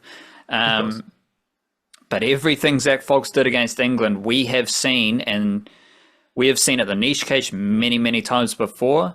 And regular readers, regular listeners will not be surprised by anything that Zak Foulkes did against England, because that is what has made him such an interesting prospect for New Zealand since he burst onto the scene with Canterbury. And we were lucky enough to get the Zak Foulkes and Nathan Smith combo straight away for the first ODI. And that is a enticing foundation element for the Blackcaps moving forward, because again, we've said it before, we've talked about it before. If you add in Rachin Ravindra, Glenn Phillips into that group, then suddenly you got two spinning all-rounders, two seaman all-rounders. Then you get Will O'Rourke into that group. You've got 145 Ks smashing your hands. You get Reece Mariu, Muhammad Abbas into that group. You got like batting prospects every corner of Aotearoa. These are signs of what is possible for the Blackcaps in this new kind of paradigm of depth and talent. Because Zak Foulkes isn't a normal cricketer, right? Like, he's moving the ball different ways. Will O'Rourke is doing different things. Reece Mariu is playing conventional sweeps, reverse sweeps at every level he's played. Muhammad Abbas is the most aesthetic batter I've ever seen. Like, these aren't just normal cricketers. These are sublime cricketers, and we saw the Zak Foulkes experience there in the ODI win against England. Yeah, I was also, I mean, this is probably just because you tell me this about how good is, like, yeah, this is a guy who is not just capable of doing what we saw with the ball, but he's a handy batter. He has an all-rounder skill set that will become better as he plays more often in international cricket. And so when we did lose a few wickets in that run chase, I'm thinking, like, Nathan Smith is slated to come in at 8, and Zak Foulkes is slated to come in at 9, and Matt Henry's slated to come in at 10. So they're going to have to bowl us out if they want to stop us here, because those guys can see it through in a pressure situation with the bat like that. Smith did come in for a short cameo just to help Daryl Mitchell get over the line. Foulkes would have been in next if needed. Obviously, everyone who plays for New Zealand is a pretty decent fielder, but Nathan Smith in particular has already shown that he can take some screaming catches. Like, these are not guys with like one unique skill set. They have that unique skill set, but then they also are just like very well-rounded players all about that as well. Like, there's no holes in the game. Jacob Duffy was the guy who was going to bat at 11. If Blair Tickner plays, he would have batted at 11 probably. Like, it's the veteran bowlers who come in and then sitting at the bottom of that order. So, like, talent immense, performance immense. Can't not be excited about that. Yeah, it wasn't the biggest innings from Nathan Smith, but he got a little bit of time at the crease. He was not out at the end of that game. And those are little stepping stones when you are trying to settle into international cricket. Like him and Foulkes clearly have potential as genuine all-rounders. Their best skill set is bowling right now for the Blackcaps. But as soon as they get a bit more confidence with the bat, then you're going to see that snowball effect in play. And it's nothing. Nathan Smith won't tell his grandkids about being not out in an ODI in late October against England, but it is a small checkpoint that will set him up moving forward. And I think we'll get a Foulkes example of that soon, after being one of the best one-day batters for New Zealand Day during their tour of South Africa. Let's finish with a forward trophy. And I'll do something a little bit different, because I did roll through the basics and a spotlight on Bevan Jacobs and a bit of Auckland yesterday in the video on YouTube, so make sure you check that out. But I do, fresh off the Blair Tickner news, I would like to forecast that we're in a Henry Nicholls zone as well, because that's what I like to hear. He has hit 2 back-to-back centuries, 150 not out in the last test that New Zealand plays. So Henry Nicholls versus Kane Williamson for that number 3 spot in the Blackcaps test batting lineup. And he followed that up with 117 not out. If you go back to the first test against Zimbabwe, he had a 34, then he had a 4 not out. So in his last 3 innings, Henry Nicholls has 2 centuries and 3 not outs in 3 innings of batting. So Henry Nicholls, he's the best batter in New Zealand, right? Like I said, Rachin Ravindra, he's our best all-format batter. Daryl Mitchell's in the mix. Kane Williamson is our best batter, ODIs and tests and ever to my mind. Henry Nicholls, back-to-back centuries, he's in the conversation. So watch out, because I do think Henry Nicholls, he's in a similar zone as Blair Tickner. 10th, 11th, 12th option in the depth chart. And if your 10th, 11th, 12th option is scoring back-to-back centuries, 3 not outs in his last 3 innings, like, watch out for Henry Nicholls. He's a big dog. Yeah. Any thoughts about Henry Nicholls coming back into the Blackcaps team like Blair Tickner? Well, he's not coming back into the test team, is he? Because he's already there. He's the incumbent. That's like the same with Kane Williamson and ODIs. Like Kane Williamson's not coming back to the ODI team because Kane Williamson did play the last ODI. He might have wished he didn't play this one, though. You don't see the Kane Williamson golden duck that often, but or maybe he wished he played a little more cricket in between, maybe is more to the point. But yeah, Henry Nicholls scores runs. He does it this way, and he scores timely runs too. This is why he hung around in the Blackcaps for as long as he did, even when there were, peaks and valleys. It's because he would find a peak. He'd score a test century every year, to keep himself around. He's good at that. He's a really good batter. And I think maybe it's one of those ones where, like, his reputation suffers a little bit from the fact that he's been playing a lot of Blackcaps cricket on the brink of being dropped throughout his career, which maybe clouds people to like the stuff that he has achieved, because before that there was a pretty good batter for a long time and averaging 40 plus, which I highly doubt is still the case. He's probably done some damage to that, but there was a while there where he was part of a Blackcaps top order test lineup where like our entire top 6 was averaging above 40, and he was one of them, and he was one of the guys who was scoring a lot of test hundreds. Dipped more recently, but respect to a guy who's done a lot of good stuff out there, and who, like Macey Fraser playing a National League game and being awesome, you sort of expect Henry Nicholls to come in and score runs playing for Canterbury as well, and he usually does. Henry Nicholls, test average of 39, 10 centuries, 12 50s. There's not a lot of guys with more than 10 centuries for New Zealand. Like genuinely, there might be 5. That's quite impressive. I don't think he'll play another test, but respect to Henry Nicholls. And this sums up Henry Nicholls to me quite nicely. He played in his last 10 games on Cricinfo. He's got 6 county championship games, and he's got no 50 plus scores. Like 6, 8, 9 innings, no 50 plus scores. He played 1 game for Worcestershire second 11, and he hit a double century, 215.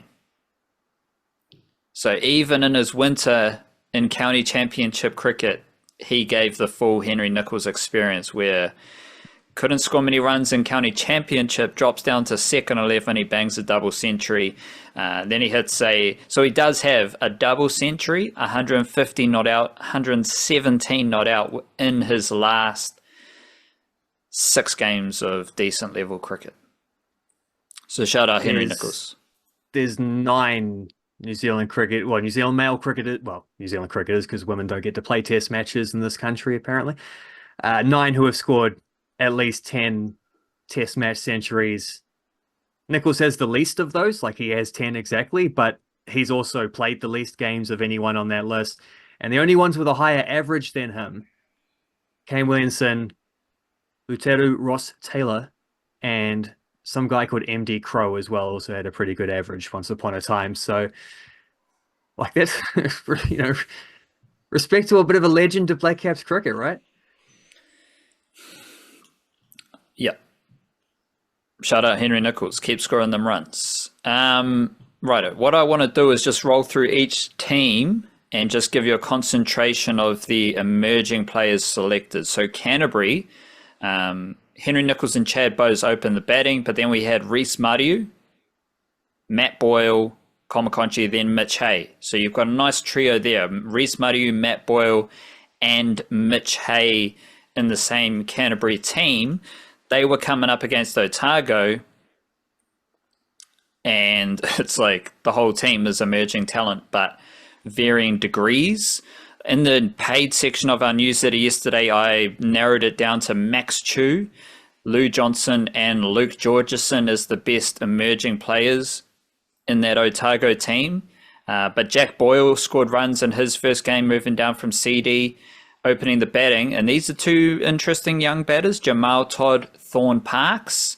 And then you had Chu, Johnson and Johnson, Lou Johnson, Troy Johnson. Then Georgeson, Lockrose, Ferns, Bacon, Mackay. To be honest, the bowling attack is a little bit underwhelming aside from Luke Georgeson, but lots of young talent in that Otago batting unit especially.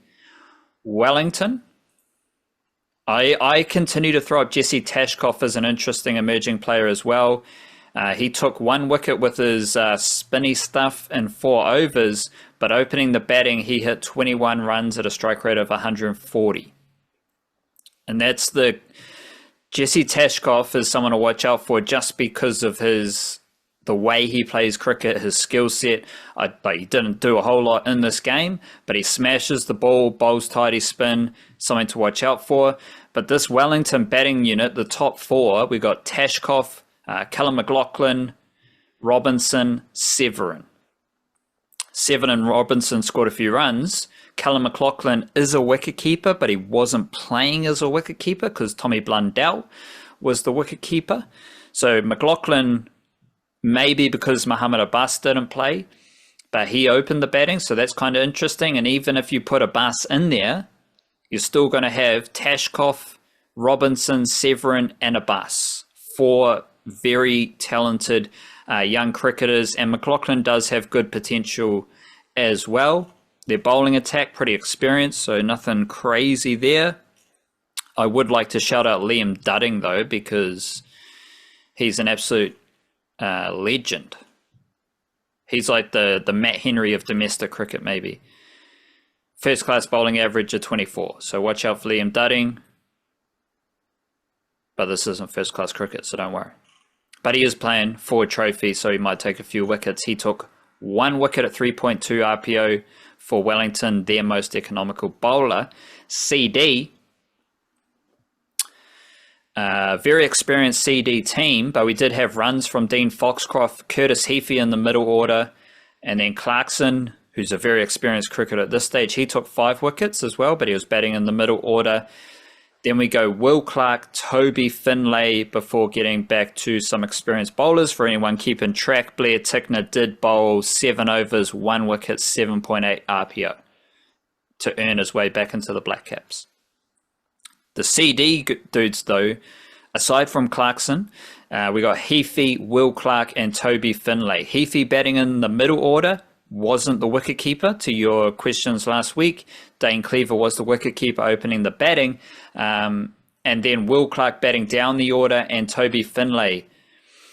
Both of them finished not out 6 and 4 respectively with decent strike rates to help chase down the target. Toby Finlay's a bowler who can apparently bat a bit. Will Clark is a genuine all-rounder. He is part of that all-rounder crew that I keep talking about.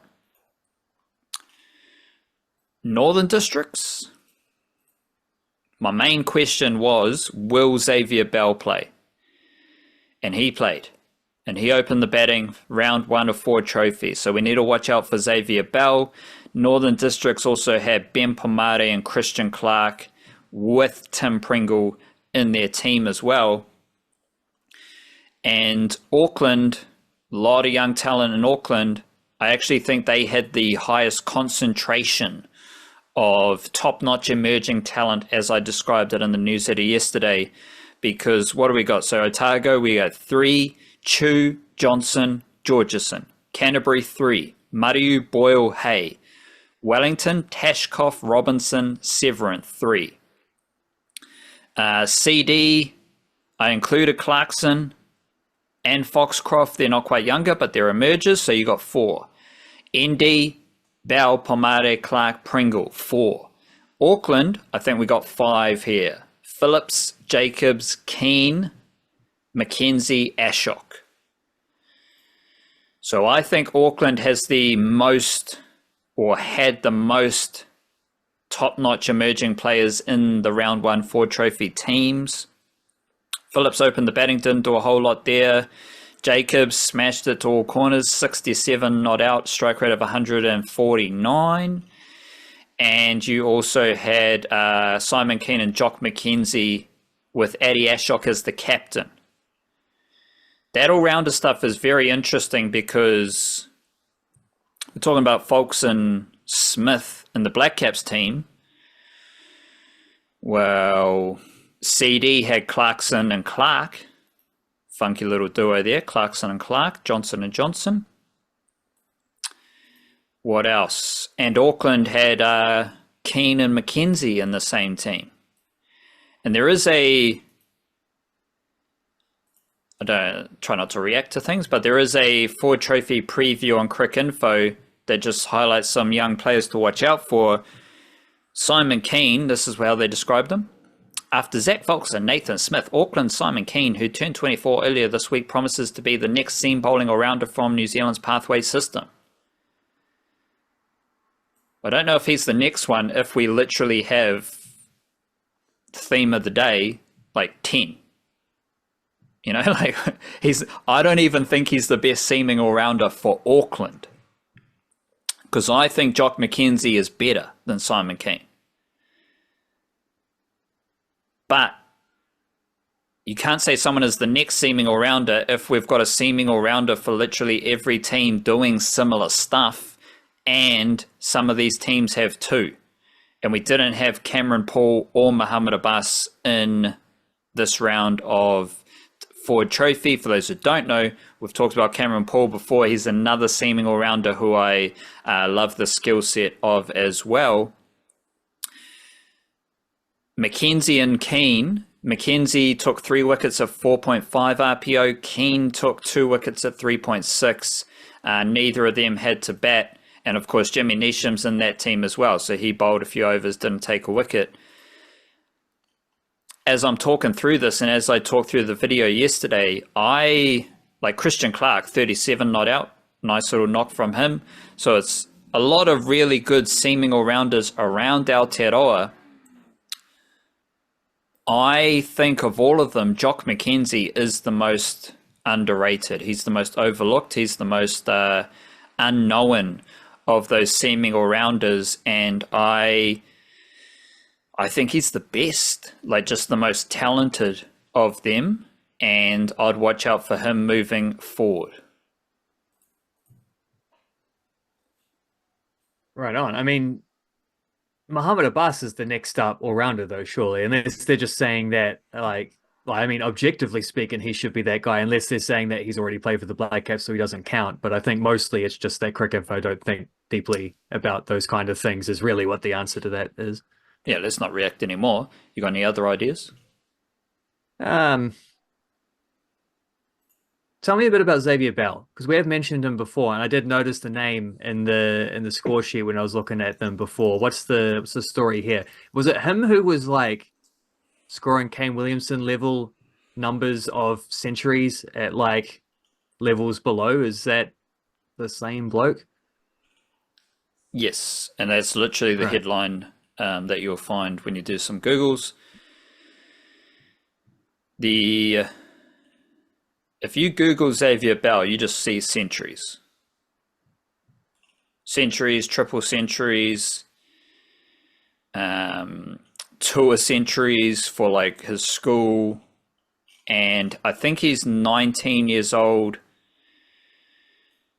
And he's opening the batting for Northern District. So obviously one to watch out for. He only scored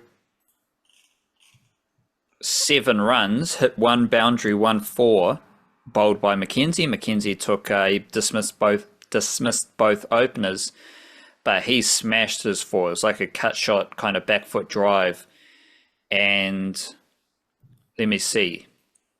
Young batters. So he opened the batting with Joe Carter for Northern Districts. Auckland had Dale Phillips and Sid Dixit. Phillips is obviously a high potential opening batter as well, so you got one opening batter there. Central Districts had Schmullian and Cleaver, 2 campaigners. Jesse Tashkoff opened for Wellington with McLaughlin. Canterbury, Nicholls and Bowes. And Otago had Boyle, who is a bit older, bit mature, and Jamal Todd. So Jamal Todd, Jesse Tashkoff, and Dale Phillips and Xavier Bell, all 3 or 4 younger opening batters. Phillips is the best of them. Tashkoff is a very good all-round option. Jamal Todd's a aggressive lefty. And now we've got Xavier Bell as well in the mix, who, yeah, do your own Google search. Just search Xavier Bell, coming out of, I think he's from Cambridge. I found this one. Xavier Bell's sensational cricket form has continued in England, with the Year 13 St. Peter's School student thumping 338 runs against Forest School last week.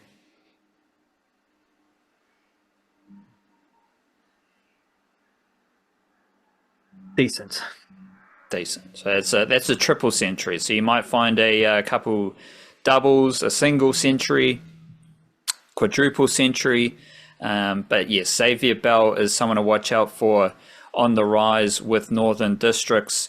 And there was no one from that under-19 development series from a few weeks ago who played for Trophy Round 1, which is to be expected because we've got a lot of very good cricket depth throughout Aotearoa. So like Xavier Bell is basically, to my knowledge, he's the only kind of super youngster who played for Trophy Round 1.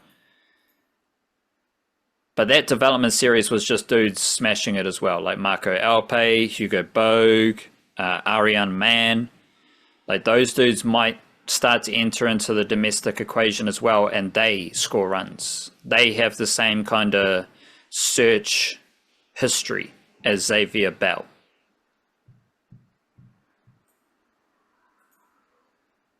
Well, that sounds good, because we probably talk a bit more about the bowlers than the batters in terms of like the young players who were doing stuff at the domestic level. Not out of anything. It's just that there's just been some really good bowlers coming through at the moment. But we started to like that trend last season where you had Heafy in the He was the list A 1A, and then Mariu second top run scorer in the Plunket Shield, and then someone else in the Super Smash. Matt Boyle Super Smash. Matt Boyle. So that's the great thing. Like, it's obviously some of the bowlers, as you said, but like Mario and Abbas have played ODIs already. Dale Phillips and Curtis Heafy are basically my next up batters.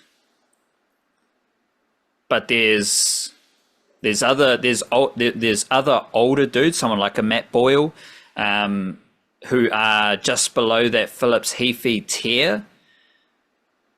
But there's also dudes below that, like a Xavier Bell, like the other dudes who haven't played domestic cricket yet, who have already shown how talented they are. So it's like, then you're just getting that kind of, that layered depth that is going to be very useful for New Zealand cricket moving forward. And like the seamers, they all do some, funky stuff. We're talking about Mariu, his sweeps, his reverse sweeps, how Abbas hits a ball, what Phillips and Heafy have been able to do, and all the seaming all-rounders I talk about, they're all-rounders, so they're batters. Yeah. So while Zak Foulkes was grinding out the one-day innings in South Africa for New Zealand A, Simon Keane was smashing it everywhere. So you got two different styles of batting right there, and Jock McKenzie is more of a Zak Foulkes type of batter. He's averaging 33 in first-class cricket. He's only averaging 22 in one-day cricket, but he's already got 3 half-centuries. T20 cricket, he's averaging 28 with the bat. And he is far more crafty than Simon Keane. Credit to Simon Keane, he smashes it. But like, we're not even talking about Will Clark, who I really love the skill set of Will Clark and what he's been able to do already with CD as well. Quick stat check for Will Clark, who a lot of people might not know about Will Clark. Oh, he's all right. He's averaging 35.7 in first-class batting, 34.7 in one-day batting, 34 with the ball in first-class cricket, 19 with the ball in T20 cricket. That's someone that no one has on the Blackcaps radar. And rightly so, like, he's not close to the Blackcaps, but he has already shown and put himself into that equation with a lot of these other all-rounders. And like, I haven't even talked about Dean Foxcroft, because he scored runs, 51 runs, strike rate of over 100. And when Dean Foxcroft is in form, he's just straight up one of the best cricketers in New Zealand. And he's already played for New Zealand. So there we go. Like, we're just talking through some crazy depth in New Zealand cricket right now, led by the one and only Henry Nicholls. And Blair Tickner. And Blair Tickner. And like, I talked a lot about him yesterday in the video on YouTube, but like Bevan Jacobs, to me, he had the most impressive performance of Ford Trophy round 1. And we haven't seen the best of Bevan Jacobs for New Zealand yet. And he endured some adversity, came back into domestic cricket, and 67 runs, strike rate of 149. Like, obviously a lot. I said yesterday that he hit more sixes than everyone else in the whole game. He hit 7 Some sixes. of the cleanest sixes too. Like, it's just so clean, so clean. It's just, and all around the place too. He's like, I don't think they were that clean.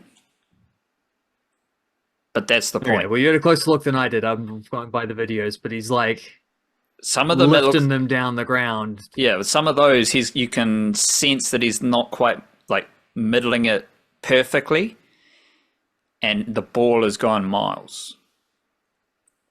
Yeah, well, if you can fall back on your strength as well, Yeah. You got the timing and the strength. You can, only one of them has to pay off, So let's go. 7 batters scored 50 runs in round 1.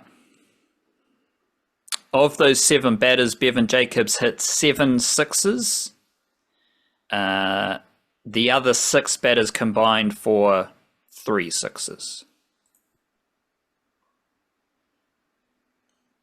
Shout out Bevan Jacobs. Shout out to Aotearoa. We will be back doing our bonus podcast on Thursday with our full newsletter dispatch. Shout out to everyone on Patreon or the paid Substack subscribers, everyone donating through Buy Me a Coffee. We appreciate your support as we keep rocking and rolling, moving and grooving with our Aotearoa sports coverage. Look after yourself. Kia kaha. Stay beautiful. Ucha.